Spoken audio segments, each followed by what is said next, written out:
আসসালামু আলাইকুম ওয়া রাহমাতুল্লাহি ওয়া বারাকাতুহু। সকলকে অনেক, অনেক শুভেচ্ছা জানিয়ে শুরু করছি আমি শাহাদাত। আজকে আমরা আম একটি পুরনো ভিডিও নিয়ে আবার কথা বলব। ঢাকা মেডিকেল কলেজ এন্ডোক্রিনোলজি বিভাগের বিভাগীয় প্রধান অধ্যাপক ডাক্তার ইন্দ্রজিৎ প্রসাদ তিনি কিটোজেনিক ডায়েট সম্পর্কে বাংলাদেশে সবথেকে বেশি অপপ্রচার করছেন বলে আমি বিশ্বাস করি এবং তারই একটি ভিডিও সম্প্রতি আবার ভাইরাল হতে শুরু করেছে।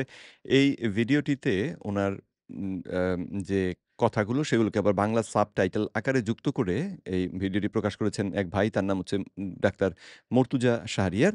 তো আম এখানে উপস্থাপিত তথ্য যে আসলে সঠিক নয়, সেটা আমি আপনাদের দেখাবো। সঙ্গে আম আরেকটা ব্যাপার একটু বিরক্তিকর লেগেছে, সেটা হচ্ছে যে ডাক্তার মর্তুজা শাহরিয়ার তিনি এই যে গবেষণার কথা উনি এখানে উল্লেখ করলেন বা দাবিগুলো করেছেন, সেই গবেষণাটি নিজে পড়ে দেখেননি।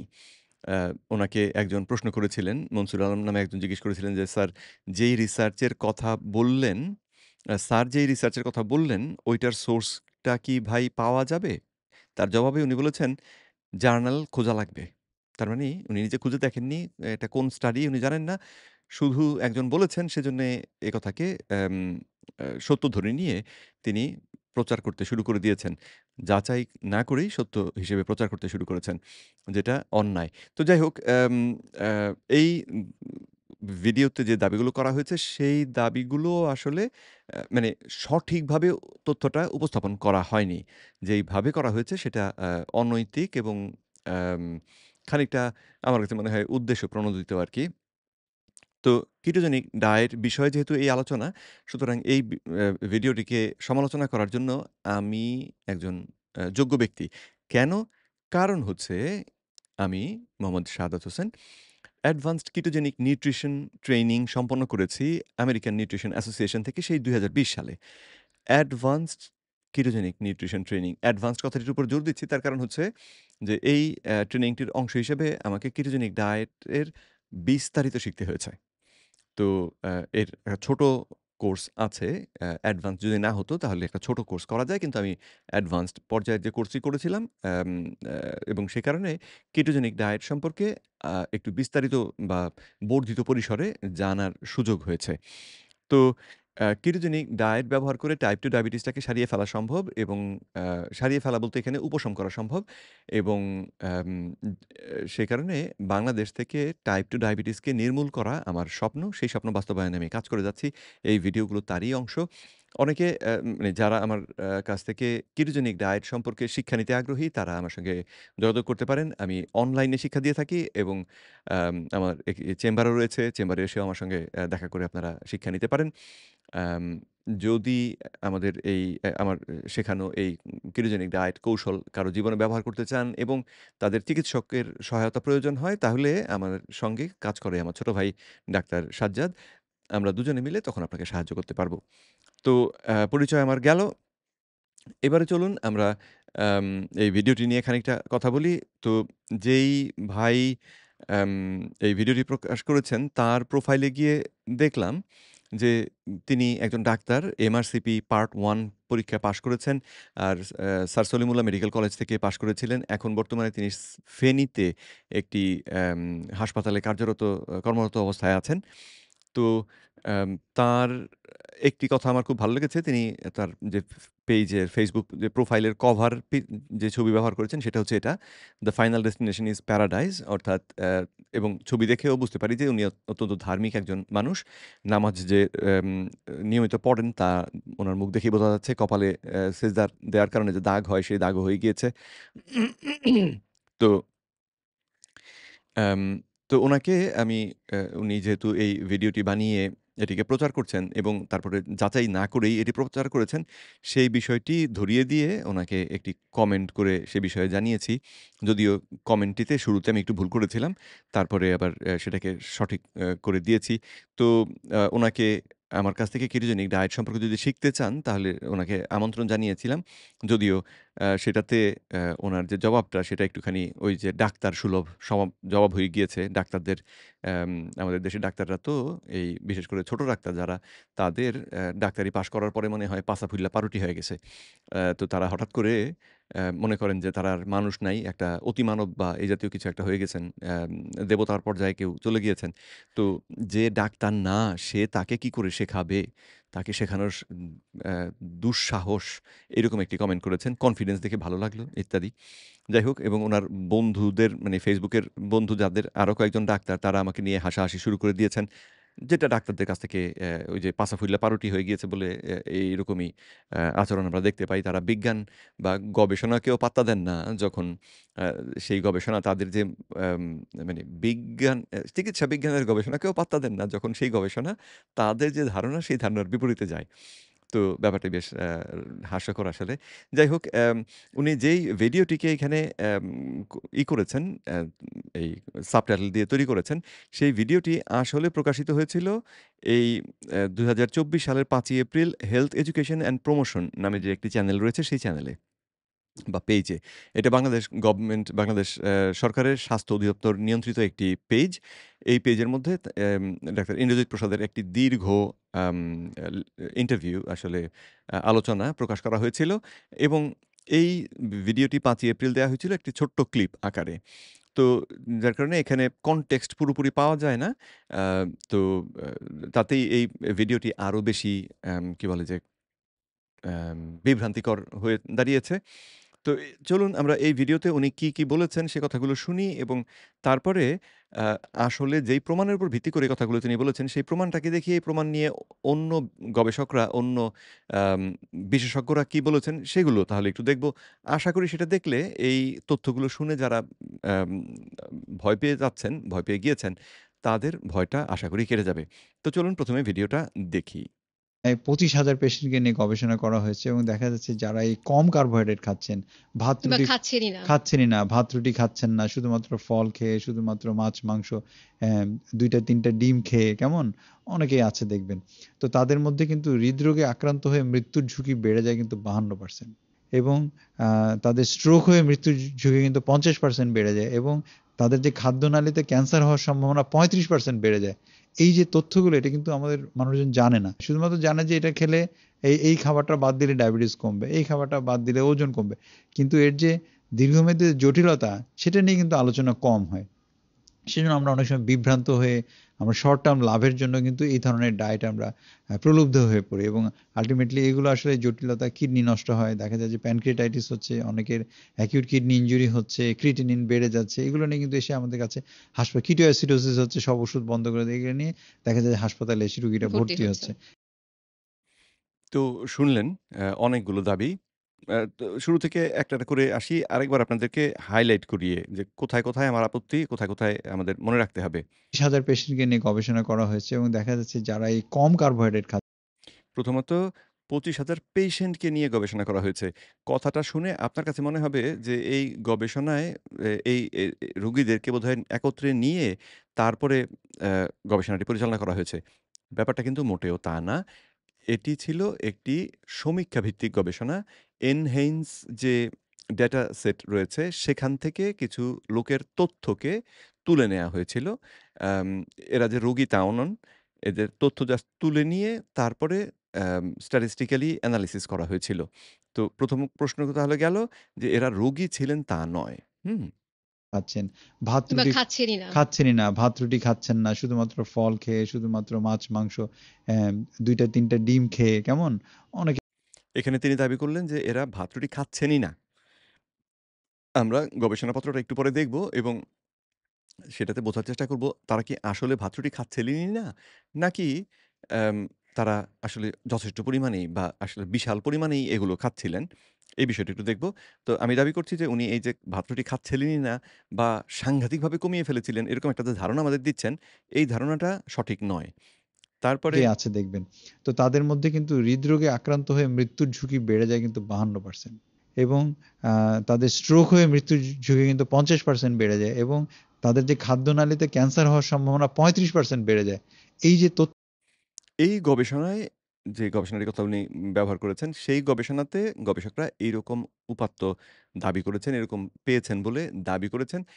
এর যেহেতু গবেষণাটা হচ্ছে সমীক্ষা ভিত্তিক গবেষণা, এটা আমাদের মানে মানুষের ক্ষেত্রে যে প্রযোজ্য এই দাবি করা যাবে না। এটা হচ্ছে একটা সন্দেহ। এটা সন্দেহ করা যে এটা আ ইনফেক্ট আমি গবেষণাপত্র থেকেই দেখাবো যে গবেষণাটা যারা লিখেছেন তারাও বলেছেন যে এটা আসলে নির্ভরযোগ্য নয়। আমাদের আরো গবেষণা করতে হবে। তথ্যগুলো এটা কিন্তু আমাদের মানুষজন জানে না। শুধুমাত্র জানে যে এটা খেলে এই খাবারটা বাদ দিলে ডায়াবেটিস কমবে। এই খাবারটা বাদ দিলে ওজন কমবে। কিন্তু এর যে যেই খাবার বাদ দিলে ডায়াবেটিস কমে এবং ওজন কমে এবং ওনারা কিছুতেই যে ডায়াবেটিসটাকে কমাতে পারেন না, ওজনকে কমাতে পারেন না।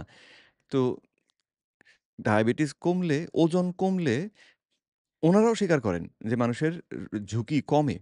তো তাহলে তারপরে আবার মৃত্যুর ঝুঁকি বেড়ে যায়। এই বিষয়টাকে নিজের মাথাতেই বা মেলান কি করে? যে আমি এমন কাজ করলাম যাতে রোগীর ওজন কমলো, ডায়াবেটিস কমলো।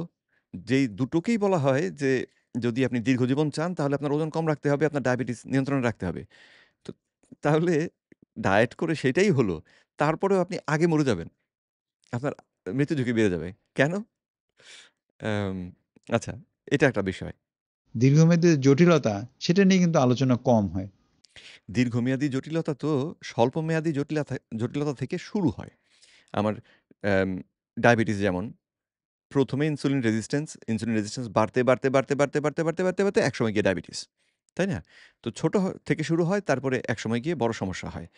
তো এই, এই ক্ষেত্রে ডায়াবেটিস যেখানে সেরে যাচ্ছে এবং স্বল্প মেয়াদে আমরা কোনো জটিলতা পাচ্ছি না, সেটা থেকে দীর্ঘমেয়াদে জটিলতা কি করে হবে?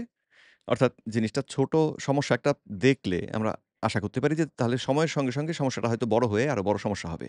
কিন্তু দেখা গেল স্বল্প পরিসরের মানে অল্প সময়ের হিসাব করলে একটা সমস্যা আমার ছিল সেটাই বরং আরো কমে গেল।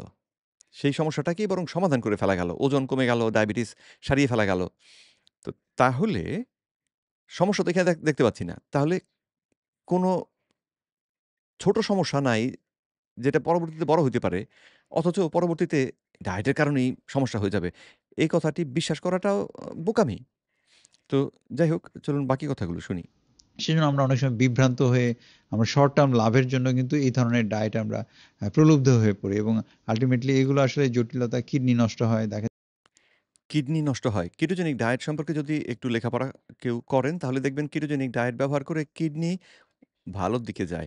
যদি কারো ক্রনিক কিডনি ডিজিজ থেকে থাকে, সেই ডিজিজের ক্ষেত্রে ওনাদের মতন চিকিৎসকরা একেবারে এ স বলেই দেন মানে এটা ওনাদের বিশ্বাস যে একবার কিডনির অসুখ হয়ে গেলে সেটা আর কখনো ভালো হয় না।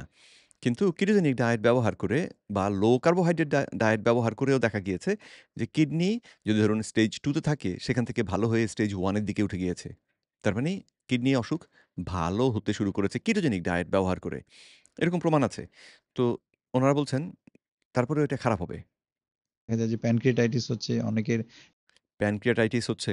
প্যানক্রিয়াসটা আ টাইপ 2 ডায়াবেটিক রোগীদের ক্ষেত্রে যখন তারা শেষ পর্যন্ত টাইপ 2 ডায়াবেটিক রোগী হন, যখন তাদের রক্তে চিনি বাড়তে থাকে, তখন দেখা যায় তাদের প্যানক্রিয়াস আসলে অতিরিক্ত চর্বি জমে গিয়েই এটা কাজ করতে পারে না। তো যদি কেটোজেনিক ডায়েট করি, তাহলে দেহ থেকে চর্বি কমে আসে, তাদের প্যানক্রিয়াস থেকে চর্বি কমে যায়, লিভার থেকে চর্বি কমে যায় এবং এগুলো সঠিকভাবে কাজ করতে শুরু করে। তো তাহলে প্যানক্রিয়াটাইটিস কেন হবে? যদি না কেউ উল্টোপাল্টা কিছু করে থাকে। আর উল্টোপাল্টা কেউ যদি করে থাকে সেটা তো কেটোজেনিক ডায়েটের দোষ দেয়া ঠিক হবে না। তাই না? অ্যাকিউট কিডনি ইনজুরি হচ্ছে, অ্যাকিউট কিডনি ইনজুরি হচ্ছে কেটোজেনিক ডায়েট করে। এটা অবশ্য আমি কোথাও দেখিনি। ক্রিয়েটিনিন বেড়ে যাচ্ছে। এগুলো নিয়ে কিন্তু এসে আমাদের কাছে কিটোঅ্যাসিডোসিস হচ্ছে সব ওষুধ কিটো অ্যাসিডোসিস এটা একটা খুব হাস্যকর কথা। অ্যাম এ টাইপ 1 ডায়াবেটিক ছাড়া কারো কিন্তু কিটো অ্যাসিডোসিস হয় না স্বাভাবিক অবস্থায়। যদি না ঔষধ কেউ ব্যবহার করেন। তো টাইপ 2 ডায়াবেটিকদের ক্ষেত্রে রক্তে যদি সামান্য কিটোন দেখেন, অর্থাৎ প্রস্রাবের পরীক্ষায় যদি ওনারা দেখেন সামান্য কিটোন দেখা গিয়েছে, তাহলেই ওনারা বলেন কিটো অ্যাসিডোসিস হয়ে গিয়েছে। যারা কিটো ডায়েট নিয়ে গবেষণা করেছেন, তারা বলছেন যে ০.৫ মিলিমোল থেকে শুরু করে ৩.৫ মিলিমোল পর্যন্ত কিটোন রক্তে থাকাটা হচ্ছে অত্যন্ত স্বাস্থ্যকর। তো এই অবস্থায় প্রস্রাব করলে আপনার প্রস্রাবের মধ্যে কিটোন পাওয়া যাবে। কিন্তু তার মানে এই নয় যে আপনি কিটো অ্যাসিডোসিসে আক্রান্ত। কিটো অ্যাসিডোসিসটা হবে যদি এই মাত্রাটা বাড়তে, বাড়তে ২০ মিলিমোল বা তার উপরে ওঠে। যেটা কিনা টাইপ 1 ডায়াবেটিকদের ক্ষেত্রেই সম্ভব। কেন? কারণ যখন আমাদের রক্তে এই কিটোনের মাত্রা বাড়তে থাকে, বাড়তে, বাড়তে সেটা ৫, ৬ বা ৭ মিলিমোলে উঠলে এটা ইনসুলিন হরমোনের নিঃসরণ ঘটায়। চিনি খেলে যেমন ইনসুলিন নিঃসরণ হয়, রক্তে চিনি বেড়ে গেলে ইনসুলিন হরমোন বেরিয়ে আসে। রক্তে কিটোনের মাত্রা ৭ মিলিমোলের উপরে উঠে গেলে ইনসুলিন হরমোন বেরিয়ে আসে। ইনসুলিন হরমোন বেরিয়ে এলেই দেহে চর্বি ভাঙা বন্ধ হয়ে যায়। ফলে নতুন কিটোন তৈরি হওয়া বন্ধ হয়ে যায়। তার মানে ৭ মিলিমোলের উপরে এটা ওঠে না। ৭ মিলিমোল বললাম এটা আসলে সকলের ক্ষেত্রে না। কারো, কারো ক্ষেত্রে ৫ মিলিমোলেই এ ঘটনা ঘটে। সুতরাং টাইপ 1 ডায়াবেটিক যার দেহে ইনসুলিন উৎপাদনই হয় না, তার ক্ষেত্রে এই কিটোঅ্যাসিডোসিস হবার ভয় থাকে যদি সে ইনসুলিন ইনজেকশন ব্যবহার একেবারেই না করে। কিন্তু টাইপ 2 ডায়াবেটিক রোগী যার দেহে ইনসুলিন থাকে মাত্রাতিরিক্ত, তার ক্ষেত্রে এই কিটোঅ্যাসিডোসিস হয়ই না। কিন্তু উনারা ওই প্রস্রাবের মধ্যে সামান্য কিটোন দেখলেই সঙ্গে, সঙ্গে কিটোঅ্যাসিডোসিস বা বারডেমের যে লিটারেচার এ ওদের যে জার্নাল, জার্নাল তো না ওই যে সাময়িকী একটা যে প্রকাশ করেন তারা। তার মধ্যে দেখেছিলাম এরকম কথা যে প্রস্রাবের মধ্যে কিটোন ধরা পড়লেই সেটা কিটোঅ্যাসিডোসিস। ৩ মিলিমোলকেই তারা কিটোঅ্যাসিডোসিস বলে দাবি করেছেন। অথচ যারা কিটোন নিয়ে গবেষণা করেন এবং বারডেমে ওনারা কিটোন নিয়ে গবেষণা করেন না, কিটোজেনিক ডায়েট নিয়ে গবেষণা করেন না। তো যারা গবেষণা করেন তারা কিন্তু বলেছেন এটা নিরাপদ এবং স্বাস্থ্যকর। বুঝতেই পারছেন। ওষুধ বন্ধ করে দিয়ে নিয়ে দেখা যায় যে হাসপাতালে এসে রুগীটা ভর্তি ভর্তি হচ্ছে। হচ্ছে। তো এই ছিল ভিডিও। এই ভিডিওটাকেই সম্প্রতি আবার ভাইরাল খানিকটা করা হচ্ছে। চলুন এবারে যেই গবেষণার উপর ভিত্তি করে এই কথাগুলো উনি বলেছেন, সেই গবেষণাটিকে দেখি। এটা ইউরোপিয়ান হার্ট জার্নালে ২০১৯ সালের সেপ্টেম্বর মাসে প্রকাশ করা হয়েছিল।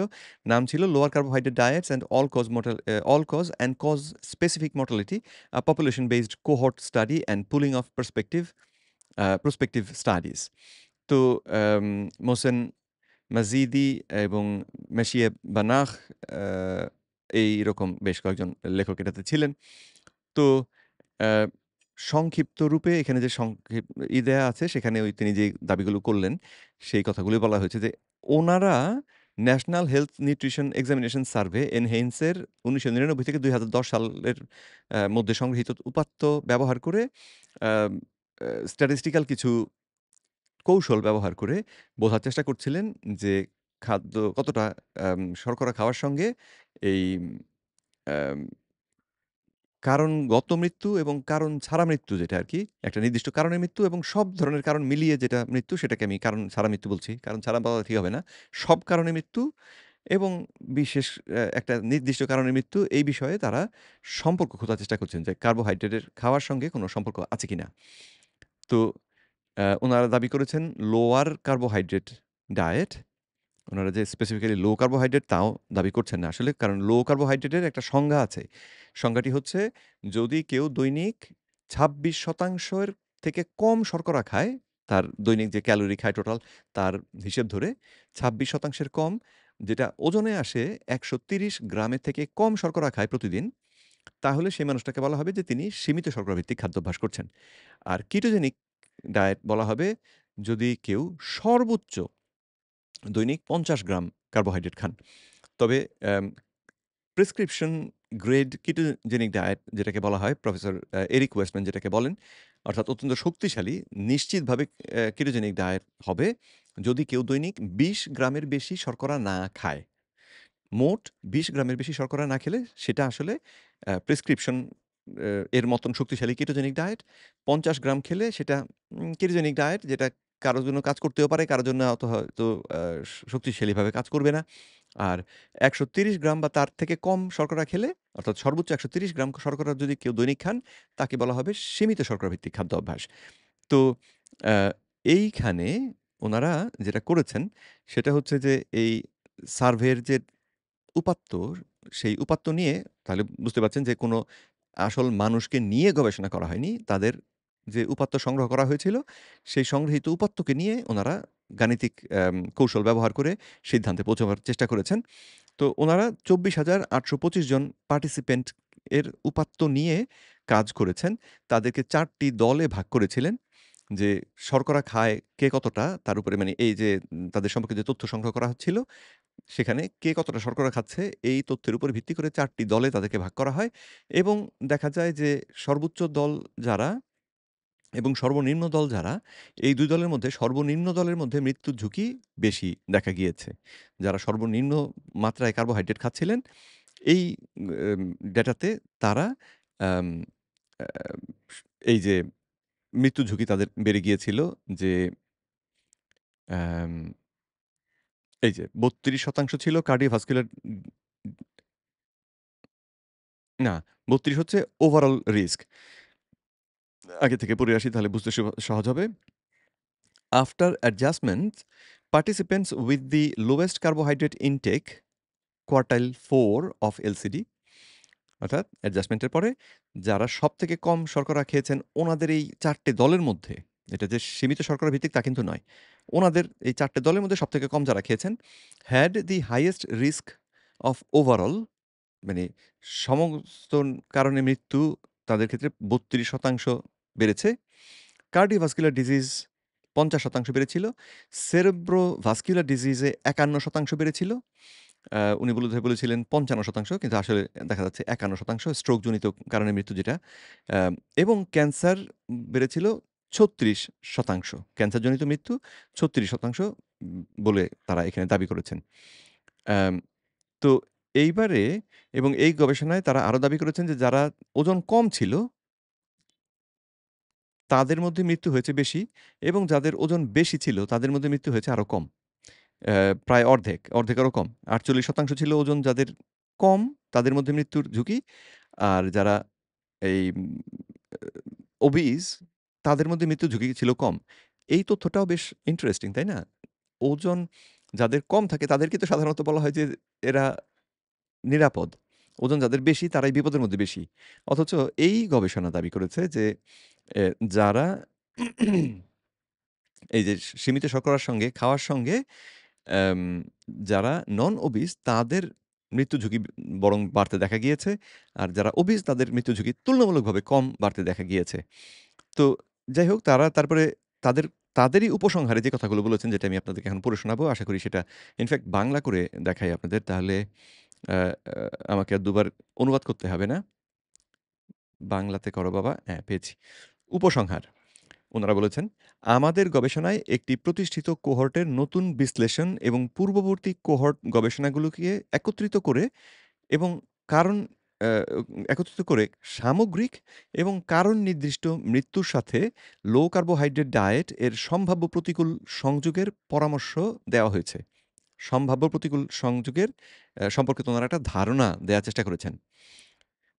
গবেষণার প্রকৃতি বিবেচনা করে, অর্থাৎ যেরকম গবেষণা ওনারা করেছেন তার উপর বিবেচনা করে কার্যকর প্রমাণ করা যায় না। কার্যকারণ প্রমাণ করা যায় না। উনারা বলেই দিয়েছেন যে আমাদের এইরকম গবেষণার উপর ভিত্তি করে শর্করা কম খেলেই যে আপনার মৃত্যু ঝুঁকি বাড়বে, এই রকমের কোনো দাবি করা যায় না। শর্করা কম খাওয়ার কারণে মৃত্যু ঝুঁকি বেড়েছে, এইরকম দাবি উনারা করতে পারবেন না। এটা উনারাই বলে দিয়েছেন। আমরা অবশিষ্ট পক্ষপাতকে উড়িয়ে দিতে পারি না। মানে ওনাদের এই গবেষণাতে যেই বিষয়গুলোকে উনারা বিবেচনায় এনেছেন তার বাইরেও কোনো ফ্যাক্টর থাকতে পারে, কোনো ঘটনা থাকতে পারে যেটা ফলাফলকে অ্যাম পরিবর্তন করেছে। তো সেজন্য তারা বলেছেন যে আরো কোনো পক্ষপাতিত্ব থাকতে পারে যেটা আমরা উড়িয়ে দিতে পারি না। তার মানে নির্দেশ করে যে এই গবেষণাটা খুব শক্তিশালী গবেষণা না। তবুও এই গুরুত্বপূর্ণ ফলাফলগুলিকে প্রসারিত করার জন্য আরো গবেষণা প্রয়োজন। অর্থাৎ তারপরে আমরা যেহেতু একটা সংকেত পেলাম, আমরা যেহেতু আমাদের গবেষণায় যেহেতু একটা ইঙ্গিত পেলাম যে এটা হয়তো ভালো নয়, সুতরাং এই বিষয়ে অ্যা আরো বিস্তারিত গবেষণা হওয়া উচিত। যা নিশ্চিত হলে ক্লিনিক্যাল অনুশীলনে লো কার্বোহাইড্রেট ডায়েটের সুপারিশগুলি পুনর্বিবেচনার প্রয়োজনীয়তার পরামর্শ দিতে পারে। তো তাহলে নতুন আরো গবেষণা করলে, বিস্তারিত গবেষণা করলে তখন হয়তো আমরা এই অ্যাম চিকিৎসা ক্ষেত্রে লো কার্বোহাইড্রেট ডায়েট ব্যবহার করা যায় কিনা সেই বিষয়টিতে সঠিক সিদ্ধান্ত দিতে পারব। কথাটাকে ইংরেজিতে একবার দেখিয়েও রাখি তাহলে আপনাদের জন্য যারা ইংরেজি বোঝেন তাদের জন্য সুবিধা হবে। তো কনক্লুশন হচ্ছে, "Our study suggests a potentially unfavorable association of LCD with overall and cause-specific mortality based on both new analysis and an established cohort and analysis new analysis of an established cohort, and by pooling previous cohort studies. Given the nature of the study, causality cannot be proven. We cannot rule out residual bias. Nevertheless, further studies are needed to extend these important findings, which, if confirmed, may suggest a need to rethink recommendations of LCD in clinical practice. তো ওনারা এই কথাগুলো বলেছেন। দুর্বলতা কি এর এবং ওনারা কি ভয় করছেন সমস্তটাই তারা বলে দিয়েছেন এবং এই গবেষণাটির কেন্দ্র করে একটা কমেন্ট আরেকজন গবেষক করেছেন ২০২০ সালে যেটা প্রকাশিত হয়, সেই কমেন্টটাকে এখন আমরা আপনাদের সামনে খুলে দেখাচ্ছি। ভাস্কো সিকুইরা এবং আম এডোয়ার্ডো বার্তেরো, তারপরে ক্রিস্তফ ম্যাক, এই ৩ জনে মিলে এই কমেন্টটি করেছেন। তো এটিও সেই ইউরোপিয়ান হার্ট জার্নালেই প্রকাশিত হয়েছে। এইখানে তারা ১ম এ যেটা বলেছেন যে আমেরিকান ডায়াবেটিক অ্যাসোসিয়েশন এবং European association for the study of diabetes recommends low carbohydrate diet for the management of diabetes. তো এই গবেষণা প্রকাশ হওয়ার আগেই এই যে দুটো বড়, বড় প্রতিষ্ঠান আমেরিকান ডায়াবেটিক অ্যাসোসিয়েশন এবং um EASC EASD European association for the study of diabetes তারা অলরেডি সীমিত শর্করা ভিত্তিক খাদ্যাভ্যাসকে সাধারণ মানুষের জন্যে মানে ডায়াবেটিক রোগীদের জন্য রেকমেন্ড করেছেন। বলেছেন যে এটা ব্যবহার করা রোগীদের উপকার হয়। তার মানে তারা তো না জেনে কথাটা বলেননি। তারা তো এ বিষয়ে যথেষ্ট গবেষণাকে বিবেচনা করে তারপরেই সিদ্ধান্তটা দিয়েছেন। তো সেটা গেল ১ম আপত্তি।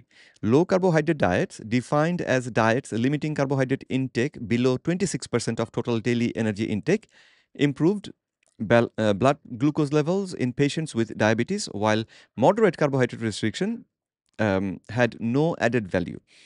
তো লো কার্বোহাইড্রেট ডায়েট যেটাকে সংজ্ঞায়িত করা হয়েছে এভাবে যে তাদের দৈনিক যে টোটাল ক্যালোরি খান তার ২৬% বা তার কম। যদি কেউ খায় তাহলে দেখা গিয়েছে তাদের রক্তের গ্লুকোজের মাত্রা ভালো থাকে এবং তাদের ডায়াবেটিস আম তুলনামূলকভাবে নিয়ন্ত্রণে থাকে। আর সেই তুলনায় যারা মডারেট পরিমাণ কার্বোহাইড্রেট খায় অর্থাৎ ২৬ থেকে ৪৫% পর্যন্ত যারা কার্বোহাইড্রেট খায় তাদের ক্ষেত্রে বিশেষ কোনো উপকার দেখা যায়নি। Furthermore, LCD improves the outcomes of patients with metabolic syndrome by lowering blood glucose, cholesterol and triglyceride concentrations. যাদের মেটাবলিক সিনড্রোম রয়েছে তাদের ক্ষেত্রেও এই লো কার্বোহাইড্রেট ডায়েট ব্যবহার করলে দেখা যায় তাদের রক্তের চিনি কমে, কোলেস্টেরল কমে এবং ট্রাইগ্লিসারাইডের ঘনত্বও কমে, যেটা উপকারী। তারপরে তারা বলেছেন, in recent report in the journal of Majidi et al analyzed data from the National Health and Nutrition Examination Survey enhanced to assess the impact of LCD on overall outcome and cause specific mortality. যেটা আমরা একটু আগে যে গবেষণাটা দেখে এলাম সেটার কথা তারা বললেন যে এইরকম একটা গবেষণা সম্প্রতি প্রকাশিত হয়েছে। Paradoxically and seemingly contradicting the existing recommendations. তো এই যে ১ নম্বরে যে রেকমেন্ডেশন যেটা করা হয়েছে অ্যাম সেটার বিরুদ্ধে যেন তারা তাদের ফাইন্ডিং তাদের যে গবেষণায় তারা তথ্য পেয়েছেন সেটা যেন অলরেডি রেকমেন্ডেশনের বিরুদ্ধে যাচ্ছে এবং সেটা একটা প্যারাডক্স হিসেবে তারা ব্যাখ্যা করেছেন। একটা অন্তর্দ্বন্দ্ব মতন ব্যাখ্যা করেছেন। The quartile of patients with the lowest carbohydrate intake, যাদেরকে সবথেকে কম শর্করা খেয়েছেন বলে এখানে দাবি করা হয়েছে, তারা দৈনিক ২০০ গ্রাম শর্করা খেয়েছেন। অর্থাৎ ৩৯ থেকে ৪৯% শর্করা তারা প্রতিদিন খেয়েছেন। যেটা সীমিত শর্করার যে সংজ্ঞা তার সঙ্গে যায় না। এটা সীমিত শর্করা ভিত্তিক খাদ্যাভ্যাস নয়। Had the worst cause specific outcomes, অর্থাৎ ৩৯ থেকে ৪৯% শর্করা যারা খেয়েছেন তাদের ক্ষেত্রে সবথেকে বেশি খারাপ ফল দেখা গিয়েছে with a 50% increase in the risk of cardio and cerebrovascular disease. The authors concluded that there was a need to rethink recommendation for the LCD in clinical practice. তো এই গবেষকরা মনে করেছিলেন যে এই বিষয়ে আরো চিন্তাভাবনা দরকার আছে। কিন্তু আশা করি বুঝতে পারছেন যে ডাক্তার ইন্দ্রজিৎ প্রসাদ যেটাকে দাবি করেছেন যে এরা শর্করা খাচ্ছিলই না, প্রায় শূন্য। তারা দৈনিক ২০০ গ্রাম করে শর্করা খাচ্ছিল, যেটা আমার কাছে যদি কেউ এসে বলে আমি ২০০ গ্রাম শর্করা খাই এবং আমি সীমিত শর্করা করছি, আমি তাকে বলব, ভাই আপনি আপনার মাথায় কিছু গন্ডগোল আছে।" তো তার মানে এই দাবিটা এই ভিডিওতে করাটা অত্যন্ত বোকার মতন একটা দাবি হয়েছে। আর সেই দাবিটাকে আবার আমাদের এই ভাই মর্তুজা, ডাক্তার মর্তুজা আ এই ভাই, তিনি সেটাকে আবার বাংলা সাবটাইটেল যোগ করে প্রচার করছেন এবং সম্প্রতি সেটা আবার ভাইরাল হচ্ছে এবং এই নিয়ে অনেকে দুশ্চিন্তাও করছেন। কেন? পরবর্তী ভিডিওতে আবার দেখা হবে। সেই আশা রেখে বিদায় নিচ্ছি। আসসালামু আলাইকুম।